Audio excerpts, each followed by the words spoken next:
Hoje, parece que os bons investidores são aqueles que investem nos sectores do futuro: tecnologia, inteligência artificial e cibersegurança. Mas deixe-me dizer-lhe que, na maioria dos casos, não é esse o caso, uma vez que os melhores investimentos custam a ocorrer geralmente em empresas ou setores desvalorizadas e desconsideradas, a modo que quase ninguém quer investir. No vídeo de hoje contarei porque os melhores investimentos são os que as pessoas menos querem, porque pode ser um bom momento para investir em petróleo, e vou resumir uma oportunidade de investimento neste sector. Fica até ao fim e lembre-se de dar like se gosta do tema que lhe trazemos hoje, para nos motivar a trazer mais conteúdo semelhante.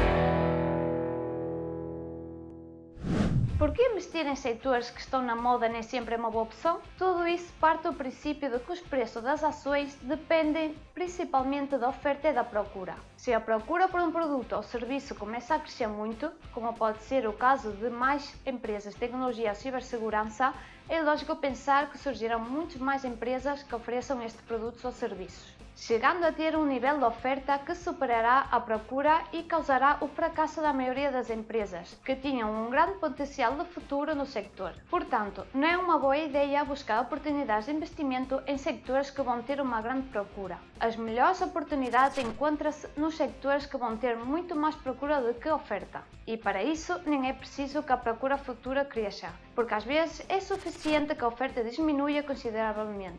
E esta é a principal razão pela qual penso que faz sentido investir no petróleo. Todos sabem que o petróleo não é o futuro. O mundo caminha para um futuro onde as energias renováveis vão abrir caminho, mas até lá, queiramos ou não, o planeta continua dependente desse ouro negro. A seguir, mostrarei alguns argumentos-chave para entender porque pode ser interessante investir em petróleo. Primeiro, vejamos como funciona o ciclo. Se o preço do petróleo é alto, aparecem mais produtores, pois é um ativo muito rentável. Como já explicamos, quanto mais houver, há mais oferta que procura, e o preço desce. Este excesso de oferta coloca as empresas numa situação crítica, pois era rentável quando o preço estava a $70, mas quando está a 40, elas perdem dinheiro. E entramos num ciclo, porque muitas empresas vão parar de produzir, haverá menos oferta e os preços vão descer. Mas quando esta situação de preços baixos se prolonga, chega um momento em que a oferta de petróleo é incapaz de suprir toda a procura que existe, e o preço sobe. E começa tudo a novo.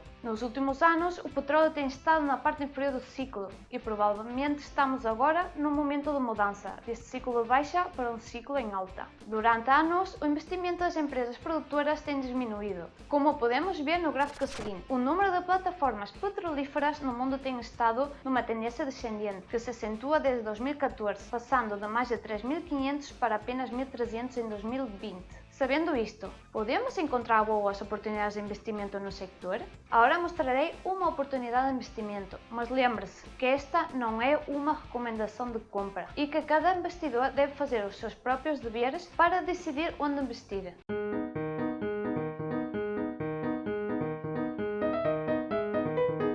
A empresa que falarei é a Baytex Energy, listada no Canadá com o ticker BTE, e como poderá adivinhar é principalmente uma produtora de petróleo e também tem uma pequena parte de produção de gás natural. Tem atualmente uma capitalização de $1 bilhão americanos e o preço por ação é de $2,28 canadenses. Na edição da revista Investir o Valor de março, George Arjona publicou uma tese sobre a Baytex, quando o seu preço era cerca de $0,87.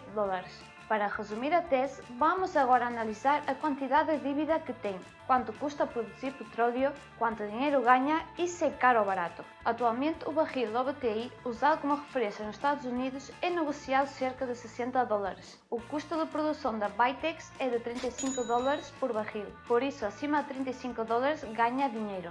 No segundo trimestre de 2021, a Baytex ganhou 112 milhões e espera gerar mais de 350 milhões em 2021.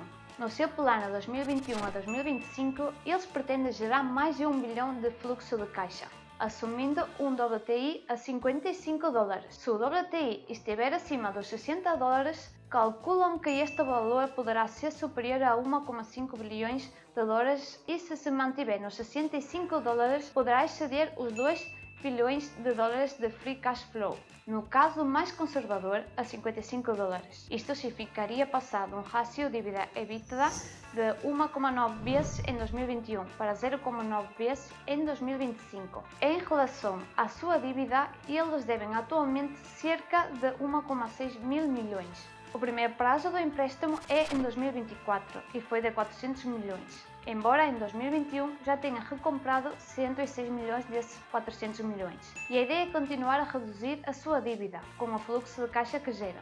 Com este plano de 5 anos, pretendem reduzir a sua dívida de 1.500 milhões para 650 milhões. Finalmente, em relação à sua avaliação, o seu EBITDA atual é de 3,5 vezes. Historicamente tem oscilado entre 3 e 12 vezes. Não seria estranho voltar a múltiplos de 6 a 8 vezes. Aqui, simplesmente por expansão de múltiplos, temos um crescimento potencial de 100% no preço das suas ações. Outro múltiplo interessante é o seu preço dividido pelo fluxo de caixa, que é atualmente 2 vezes. Desde 2015 permanece em torno de 2, mas num ambiente sem a penalização dos últimos anos no setor das matérias-primas. Não seria descabido ver múltiplos de 5 ou 6 vezes, mesmo que o déficit da oferta seja prolongado durante os próximos anos e a empresa consiga reduzir o seu endividamento e sanear o seu balanço. Poderá atingir múltiplos até de 10 ou 12 vezes, tendo assim um interessante potencial de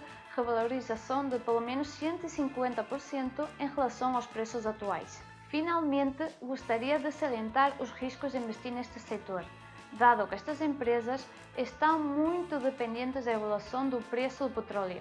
E se ocorrerem acontecimentos inesperados que causem o colapso do preço, como aconteceu em março de 2020, os produtores podem ter muita dificuldade em pagar as suas dívidas ou em gerar rentabilidade da sua atividade. Se gostou do vídeo, lembre-se de dar like e não se esqueça de subscrever para não perder o próximo conteúdo do canal. Cumprimentos e vemo-nos no próximo vídeo.